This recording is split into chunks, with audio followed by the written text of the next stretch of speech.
ओम नमः शिवाय और पुरुषोत्तम देवाय नमः। दोस्तों, आज हम बात करेंगे 13वां अध्याय त्रयोदशी अध्याय के बारे में।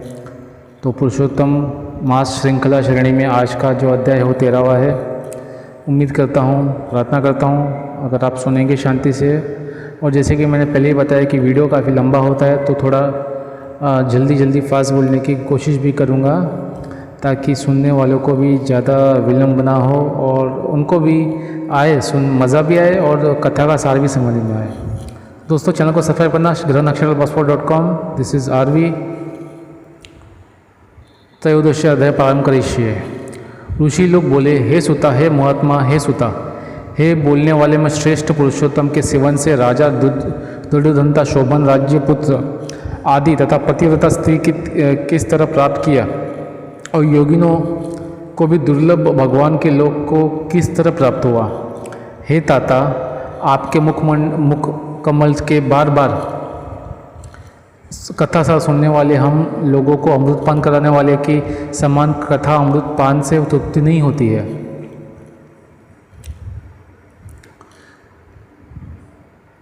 इस कारण से इस पुरातन इतिहास का विस्तार पूर्वक कहिए। हमारे भाग्य के बल से ही ब्रह्मा ने आपको दिखलाया है। सूत जी बोले, हे विप्र लोगों, सनातन मुनि नारायण ने इस पुरातन इतिहास को नारद जी के प्रति कहा है, वही इतिहास इस समय में आप लोगों से कहता हूँ। मैंने जैसा गुरु के मुख से राजा दुर्योधन का पापनाशक शरीर चरित्र पढ़ा है, उसको सब मुनि श्रवण करे। श्री नारायण बोले, हे ब्राह्मण नारद सुनिए, मैं पवित्र करने वाले गंगा के समान राजा दुर्योधनवा की सुंदर तथा प्राचीन कथा कहूँगा। हे देश का रक्षक, श्रीमान, बुद्धिमान तथा सत्य पराक्रमी विद्या धर्मा नाम का राजा भया, उसको दुर्योधन नाम से प्रसिद्ध, अति तेजस्वी, सब गुणों से युक्त, सत्य बोलने वाला, धर्मात्मा, पवित्र आचरण वाला पुत्र हुआ। कान तक लंबे नेत्र वाला, चौड़ी छाती वाला, बड़ी भुजा वाला, महातेजस्वी वह राजा दुर्योधन प्रशस्त गुण समूह के साथ साथ बढ़ता गया।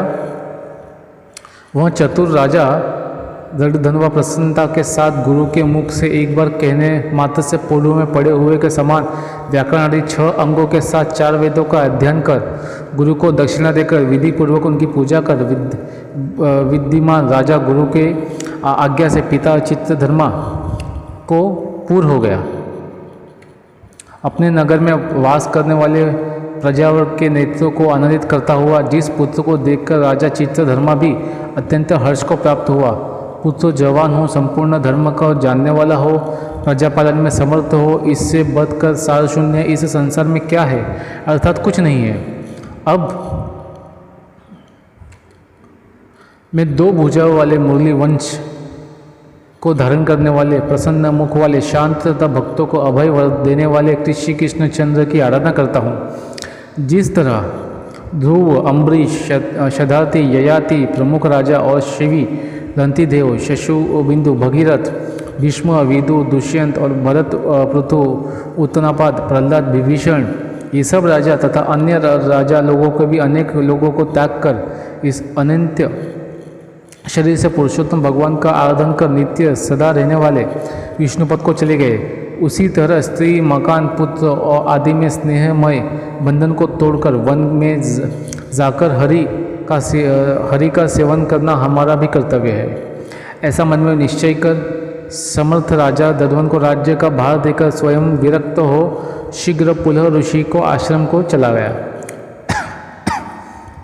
वहाँ जाकर संपूर्ण कामनाओं से निष्पृह हो और भोजन त्याग कर हर समय में मन में श्री कृष्ण चंद्र का स्मरण करता हुआ तप करने लगा। कुछ समय तक तप करके वह राजा चित्रवर्मा हरि भगवान के परम धाम को चला गया। राजा दुर्योधन ने भी अपने पिता की वैष्णवी गति को सुना। उस समय पिता के परमाधाम गमन से हर्ष और वियोग होने से शोकयुक्त राजा दुर्योधन प्रीति भक्ति में विद्वानों के वचन में स्थित होकर पारलौकिक क्रिया को करता भया। नीतिशास्त्र में विशारद राजा दुर्योधन अत्यंत शोभित पवित्र पुष्कारवर्तक नगर में राज्य करने लगा। अच्छे स्वभाव वाली विदर्भ राजा की कन्या उसकी स्त्री गुणसुंदरी नाम की थी। पृथ्वी पर रूप में उसके समान दूसरी कोई स्त्री नहीं थी। उस गुण सुंदरी ने सुंदर चतुर शुभ आचरण वाले 4 पुत्रों को उत्पन्न किया और संपूर्ण लक्षणों से युक्त चारुमती नामक कन्या को उत्पन्न किया। चित्रवाक, चित्रवाह, मणिमान, चित्रकुंडल नाम से वे सब बड़े मानी शूर अपने नाम से पृथक विख्यात होते भये।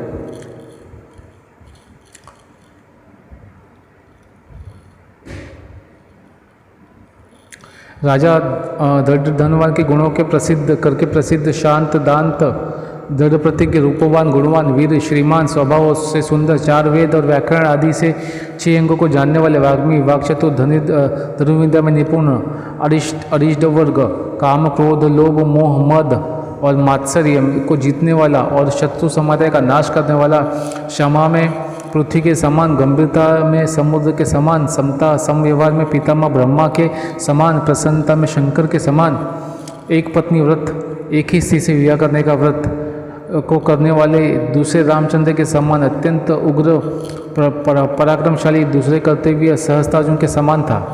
नारायण बोले, एक समय रात्रि में शयन किए हुए उस राजा दृढ़ को चिंता हुई कि ओहो, यह वैभव संपत्ति किस महान पुण्य के कारण हमें प्राप्त हुई। न तो मैंने तप किया, न दान किया और न ही तो कुछ हवन किया, तो मैं इस भाग्योदय का कारण किससे पूछूं। इस प्रकार चिंतित करते हुए राजा दृढ़ ने रात्रि बीत गई। प्रातःकाल ब्रह्मा मुहूर्त में उठकर विधिपूर्वक स्नान कर उदय को प्राप्त सूर्यनारायण को उपस्थान कर भगवान की कला की पूजा कर अर्थात देव मंदिरों में जाकर देवता का पूजन कर ब्राह्मणों को दान देकर तथा नमस्कार करके घोड़े पर सवार हो गया। उसके बाद शिकार खेलने की इच्छा से शीघ्र वन को गया। वहाँ पर बहुत से मृग, वरा, सुअर, सिंह और गवह चौड़ी गाय का शिकार किया। उसी समय राजा धृण ने बाण से घायल हो गए। मृग बाण सहित शीघ्र एक वन से दूसरे वन को चला गया। रुधिर गिरे हुए मार्ग से राजा को भी मृग से पीछे गया, परंतु मृग कहीं झाड़ी में छिप गया और राजा उस वन में उसे खोजता ही रह गया। पिपासा से व्याकुल उस राजा ने समुद्र के समान उस तालाब को देखा। वहाँ जल्दी से जाकर और पानी पीकर तीर पर चला आया। वहाँ घनी छाया वाले एक विशाल वृक्ष को देखा। उस वृक्ष की जटा में घोड़े को बांधकर राजा वहीं बैठ गया। उसी समय वहाँ पर कोई परम सुंदर सुरगा राजा को मोहित करने वाली तुलना रहित मनुष्यवाणी को बोलता हुआ आया। केवल राजा को बैठकर देख उसको संबोधित करता हुआ वह श्लोक को बार बार पढ़ने लगा कि इस पृथ्वी पर विद्यमान अतुल सुख को देखकर तू तत्व आत्मा का चिंतन नहीं करता तो इस संसार के पार कैसे कर जाएगा। बार बार इस श्लोक को राजा धनवा के सामने पढ़ा गया। राजा इसके वचन के सुनकर प्रसन्न हुआ और इस पर मोहित हो गया कि इस शुक पक्षी ने दुख से जानने योग्य सार भरे हुए नारिकेल फल के समान अगम्य एक ही श्लोक को बार बार पढ़ते हुए क्या कहा। क्या यह कृष्ण द्वैपायन वेदव्यास के एक श्रेष्ठ पुरुष शुक्रदेव जी है? शुक्रदेव जी तो नहीं है, जो कि श्री कृष्णचंद्र के सेवक मुझको मूल और संसार का सागर में डूबा हुआ देखकर राजा परीक्षित के समान कृपा कर उत्पाद करने की इच्छा से मेरे पास आए हैं। इस तरह चिंता करते हुए राजा दृढ़ की सेना समीप आ गई। शुक्र पक्षी राजा को उपदेश देकर स्वयं अंतर्धान अलक्षित हो गया। उस शुक्र पक्षी का वचन को स्मरण करता हुआ राजा अपने पुर में जाकर बुलाने पर भी नहीं बोलता, ऐसी निद्रा रहित हो उसने भोजन को भी त्याग दिया। तब एकांत में उसको रानी ने आकर राजा से पूछा। गुण सुंदरी बोली, हे पुरुषों मैं श्रेष्ठ, यह में मलिनता क्यों है? हे भोपाल पृथ्वी को रक्षक उठिए, भोगों को भोगिए और वचन बोलिए। देवताओं से भी दुख से जानने योग्य उस शुक्र पक्षी के सत्य वचन का स्मरण करता हुआ रानी गुण सुंदरी के प्रार्थना करने पर भी राजा धनवा का कुछ नहीं बोला। पति के सुख दुख से अत्यंत पीड़ित वह रानी भी दीर्घ श्वास लेकर अपने स्वामी की चिंता से उत्कट कारण को नहीं जान सकी। इस प्रकार चिंता में मग्न राजा का कितना ही समय बीत गया, परंतु संदेह सागर में पार करने वाला कोई भी कारण वह देख न सकी।